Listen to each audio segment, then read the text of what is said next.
नहीं, आज जैसे आप जानते हैं कि 1 मई है, लेबर डे है और सावलाकोट जॉइंट एक्शन कमेटी ने आज पर्टिकुलरली 1 मई लेबर डे को चुना गया क्योंकि आज बात होती है लेबर डिग्निटी की।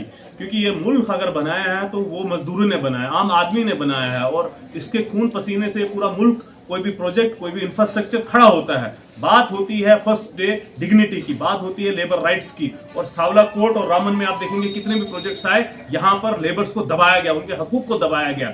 आज सावलाकोट जॉइंट एक्शन ने पर्टिकुलरली 1 मई चूज की कि इस दिन हम प्रेस कॉन्फ्रेंस करें। कुछ कंसर्न्स हैं हमारे, कुछ इश्यूज हैं और मेरे साथ पूरी सावलाकोट जॉइंट एक्शन कमेटी के सारे मेंबरान आपके सामने हैं।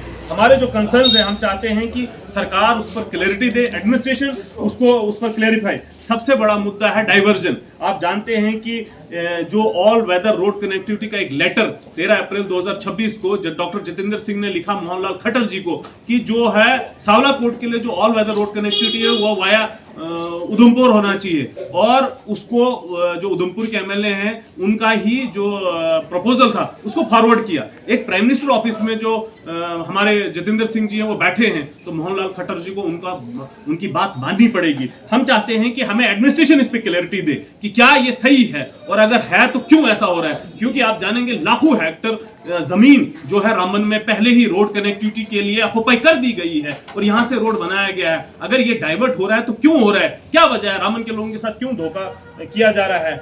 ये प्रोजेक्ट रामन के लोगों के लिए कितना जरूरी है आप जानते हैं। दूसरा इशू हमने जो दूसरा रूमर हम सुन रहे हैं कि सावलाकोट प्रोजेक्ट जहां बन रहा है उससे आगे 2-3 किलोमीटर उसको आगे लिया जा रहा है। क्यों? क्योंकि कहा जा रहा है कि टंगर जो है या रामन की जमीन सिंक हो रही है। अगर आप उसको 2-3 किलोमीटर आगे लेके भी जाएंगे तब भी जो प्रोजेक्ट है वो सेम ही रहेगा, तब भी लेक तो बनेगी ना, यहाँ करोल तक बनेगी।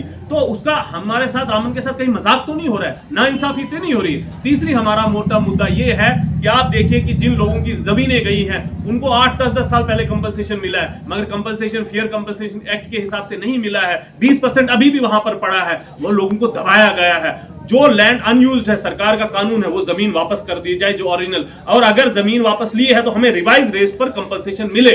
इसके बाद हमारा जो मुद्दा है कि जो टेंडर 2-3 महीने पहले हुआ है, हर 15 दिन के बाद, महीने के बाद उसकी डेट एक्सटेंड हो जाती है। ये डेट एक्सटेंड क्यों हो रही है, इसमें भी हमें खदशा हो रहा है कि क्या ये रामन से सावलाकोट को चेंज करने के लिए इसलिए डेट एक्सटेंड हो रही। सरकार, एडमिनिस्ट्रेशन इस पे क्लैरिटी दे। इसके बाद इस प्रोजेक्ट में सबसे बड़ा हक है जो रामन के बेरोजगार युवाओं का है, रामन के लोगों का है। इसमें कोई कंप्रोमाइज नहीं होगा। अगर 88% जमीन हमारी जा रही है तो हक किसके लोगों का होगा? रामन के लोगों का होगा। रामन के डिग्निटी की, रामन के लेबर्स की, रामन के स्किल्ड लोगों का हक वहां पर होगा और उनकी डिग्निटी की बात होगी। सावलाकोट जॉइंट एक्शन कमेटी आज लेबर डे के दिन ये अनाउंस करती है कि 3 मई को जो संडे है, हम रामन की आवाम से गुजारिश करते हैं कि एक रैली सावलाकोट जॉइंट एक्शन कमेटी करेगी। आप सब लोगों को इन्वाइट किया जाता है कि डाक बंगले रामन से सुबह 11 बजे आप आइए और इन्हीं मुद्दों पर हम उस दिन एडमिनिस्ट्रेशन को एक मेमोरेंडम सबमिट करेंगे और एक टाइम लाइन देंगे कि इतने टाइम के अंदर आप क्लैरिटी इन इश्यूज को जो हमने उठाए हैं वो आइए। वरना Ramban joint action committee, Sawalkot joint action committee इस मूवमेंट को इंटेंसिफाई करेगी। हम हर कॉलेज तक लेके जाएंगे, हर ब्लॉक तक लेके जाएंगे, हर बूथ तक लेके जाएंगे और हर गांव पंचायत तक लेके जाएंगे। फिर एडमिनिस्ट्रेशन हमें ना कहे कि ये क्यों हो गया। इसलिए हम चाहते हैं कि एडमिनिस्ट्रेशन क्लैरिटी दे और 3 तारीख की जो रैली है वो पीसफुल रहेगी। उसका मकसद अवेयरनेस क्रिएट करना है। हम एडमिनिस्ट्रेशन को मांग करेंगे कि जो हमारे सावलाकोट जॉइंट एक्शन कमेटी के इश्यूज हैं उस पर क्लैरिटी दे। कहीं रामन के लोगों के साथ नाइंसाफी नहीं हो, नाइंसाफी तो नहीं हो रही है। अगर ऐसा होगा तो हम इस मूवमेंट को इंटेंसिफाई करेंगे, हम प्रोटेस्ट करेंगे, तब हमें एडमिनिस्ट्रेशन फिर इल्जाम न ठहराए। नॉर्दर्न रेलवे का प्रोजेक्ट डिस्ट्रिक्ट रामबन में बहुत बड़ा आया। National highway authority of India के बहुत सारे प्रोजेक्ट्स रामबन में हब रहा इनका।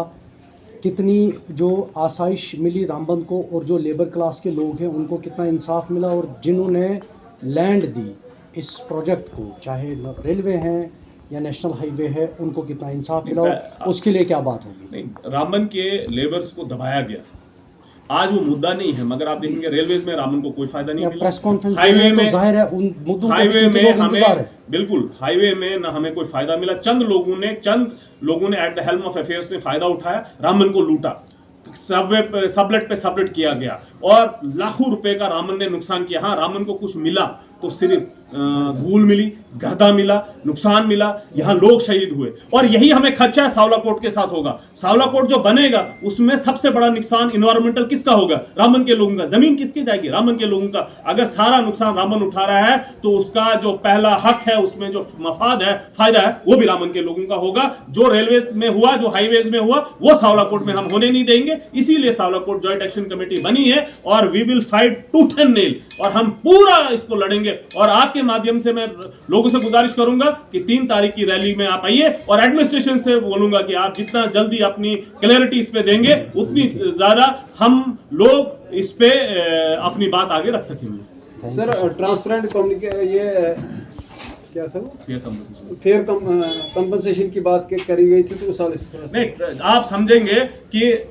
जब यहाँ पर 370 हटा, उस पहले यहाँ पर जम्मू कश्मीर का लैंड एक्विजिशन एक्ट था, उसके बाद फेयर कंपनसेशन एक्ट आ गया। उसका ये मतलब होता है कि जो जमींदार है उनको 4 गुना जगह जो जमीन पैसा मिले रूरल में, वो रामबन के लोगों को नहीं मिला है, और रामन का लोगों का पैसा दबाया गया है। और यही कानून कहता है कि 5 साल अगर आपकी जमीन अनयूज्ड रहेगी, वो सर को लोग उस ओरिजिनल ऑनर को वापस देनी। न रामन के लोगों को जमीन वापस दी, क्योंकि 10-10 साल पहले यहां पर पैसा मिला है, पैसा बिल्कुल कम रेट में दिया गया है। हम चाहते हैं कि पैसा मिले फेयर कंपनसेशन एक्ट के हिसाब से, मतलब 4 गुना के, आम भाषा में यूटी रेट के हिसाब से। और जमीन आपने आज तक यूज नहीं की, 10-10 साल हो गए, वो जमीन जो है लोगों को वापस दी जाए। अगर आप फिर उसको लेना चाहते हैं तो फेयर कंपनसेशन एक्ट के हिसाब से ले, ताकि लोगों को सही मुआवजा मिल सके। आप लोगों को बेघर तो कर रहे हैं, मगर उनको बेघर ये करिए कि रिहैबिलिटेशन, फेयर कंपनसेशन एक्ट का मतलब ये है कि आपको मुआवजा सही मिले।